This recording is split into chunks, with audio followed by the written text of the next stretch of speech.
얼마간의 시간이 지난 걸까. 누군가 똑똑 두드리는 소리에 두 눈이 번쩍 뜨였다. 아저씨, 일 안 해요? 계산대를 두드리는 남자의 손이 보였다. 그제야 나는 다급히 몸을 일으켜 잔뜩 짜증이 나 있는 남자의 얼굴을 바라보았다. 상황을 파악하기 위해 주변을 둘러보았다.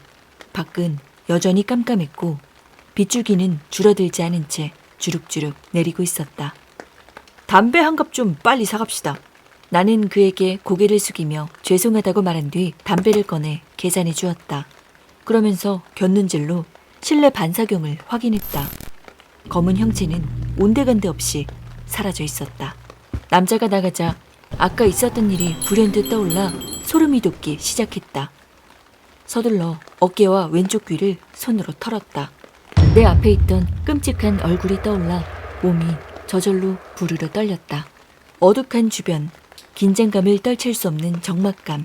나는 핸드폰으로 예능 동영상을 틀었다. 신나는 말투와 효과음, 패널들의 웃음소리가 어쩐지 더욱 무섭게 느껴지는 것 같아 얼마 못 가 동영상을 껐다. 제자리에서 뛰어보고 머리를 쓸어보며 스스로를 진정시키려는데 아까 먹은 사이다 탓일까 화장실에 가고 싶어졌다. 화장실은 편의점 옆 건물 1층에 위치해 있었다. 쏟아지는 비를 맞으며 화장실에 가야 한다는 건 둘째치고 곧 철거 예정인 옆 건물은 빈 건물이나 다름없어 선뜻 가기가 두려웠다. 그렇다고 안에서 쌀 수도 없는 노릇이니 난 아무렇지도 않다. 난 괜찮다. 난 안 무섭다. 안 무섭다. 여러 번 중얼거리며 잠시 외출 중이라는 팻말을 걸어놓은 뒤 밖으로 나가 편의점 문을 잠갔다. 빨리 갔다가 빨리 오자. 나는 손으로 머리를 가린 채 옆 건물을 향해 뛰었다. 건물 입구로 들어서자 센서등이 켜졌다. 예전 같았으면 아무렇지 않았을 그 등 하나가 어둑어둑한 건물 안에서 큰 의지가 됐다. 등이 꺼지기 전에 얼른 열쇠로 화장실 문을 열어 불을 켰다. 밝게 불이 켜진 화장실 안으로 들어가자 복도 쪽 등이 꺼졌다. 나는 잠시 서서 어둠을 향해 시선을 던졌다. 밝은 곳에서 바라보니 더욱 깜깜해 보이는 밖은 아무것도 보이지 않은 채 빗소리만 들려오고 있었다. 잠깐의 망설임 끝에 나는 삐걱거리는 철제문을 닫았다. 무척 비좁은 공간인데다 화장실 특유의 음산한 기운이 있어서 그런지 기분 나쁜 압박감이 몰려왔다.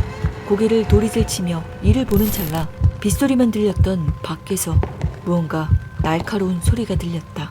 나는 소리의 정체를 알아내기 위해 집중했다. 멀리서 들려오던 소리가 점점 가까이 다가오자 보다 명확하게 알 수 있었다. 하이힐 소리구나. 소리의 정체를 알아차리고 나자 안도감과 동시에 의아함이 들었다. 이 늦은 시간에 도대체 어떤 여자가 텅텅 빈 건물 안으로 들어온다는 것인가? 화장실? 화장실을 쓰려고 들어왔나? 아무리 그래도 그렇지 이 시간에? 하이힐 소리는 점점 더 가까워지더니 일순간 문 앞에서 뚝 멈췄다. 나도 모르게 침이 꼴깍 넘어갔다. 일어나 옷을 추스르려는 그때 문고리를 돌리는 소리가 들렸다. 내가 문을 잠갔던가? 재빨리 고개를 들어 문고리를 쳐다보았다. 다행히 잠가놓았는지 문고리만 이리저리 헛돌고 있었다. 옷을 마저 입고 숨을 골랐다. 사람 있어요! 그러자 문고리를 돌리는 움직임이 멈췄다. 나는 낮게 한숨을 쉬고는 서둘러 손을 씻었다. 그때 아까보다 더 빠른 속도로 문고리가 돌아가기 시작했다. 나는 너무 놀라 숨을 헉 들이마셨다. 저절로 뒷걸음질이 쳐져 등에는 어느새 차가운 타일벽이 닿았다. 시선은 빠르게 돌아가는 문고리에만 둔 채 머릿속에서는 아무런 생각이 나지 않았다. 두 눈 딱 감고 열어보자. 할 수 있어. 나는 떨어지지 않는 발을 겨우 옮겨 문 쪽으로 손을 뻗었다. 신경질적으로 돌아가고 있는 문고리의 잠금 장치를 풀어 악을 쓰며 문을 활짝 열었다. 철제로 된 문이 부딪히는 요란한 소리와 함께 환하게 켜지는 등, 쿵쿵거리는 심장과 거친 숨 때문에 오르락내리락하는 가슴에 손을 얹고는 빠르게 주변을 살폈다. 밖에는 아무도 그 누구의 모습도 보이지 않았다. 온몸에 소름이 돋아 찌릿거리는 느낌이 퍼졌다. 그렇다면 내가 들은 소리는? 미친 듯 돌아가는 문고리는 도대체 뭐란 말인가? 당황해하는 사이 등이 꺼졌고 복도는 깜깜한 어둠에 휩싸였다. 바로 그때 다시금 또각또각 여유로운 하이힐 소리가 복도에 울리기 시작했다. 아무것도 보이지 않는 어둠 속에서 그렇게 두려움에 떨고 있으면서도 그 실체를 확인해야 한다는 생각이 들었다. 나는 덜덜 떨리는 손으로 주머니에서 핸드폰을 꺼내 플래시를 켰다. 칠흑 같던 복도에 불빛이 닿자 희미한 형체가 비쳤다. 베이지색 트렌치코트를 입은 긴 머리 여자의 뒷모습. 나는 여자를 불러세우기 위해 입을 열었지만 이상하게도 목소리가 나오지 않았다. 그리고는 무언가에 홀린 듯 천천히 그리고 조용히 그녀의 뒤를 따라 걷기 시작했다. 움직임에 반응한 등이 켜지자 놀랍게도 여자의 모습은 온데간데 없이 사라져 있었다. 빠르게 건물 입구 쪽으로 나가 주변을 살펴보았다. 그 어디를 보아도 여자의 모습은 보이지 않았다. 나는 뒤돌아 멍하니 복도에 켜져 있는 등을 바라보았다.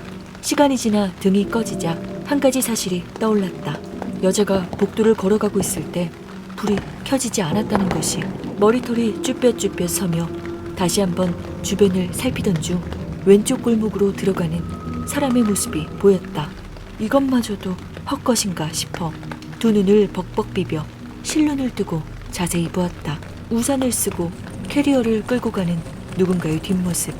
그것은 정말로 실제 하는 사람의 모습이었다.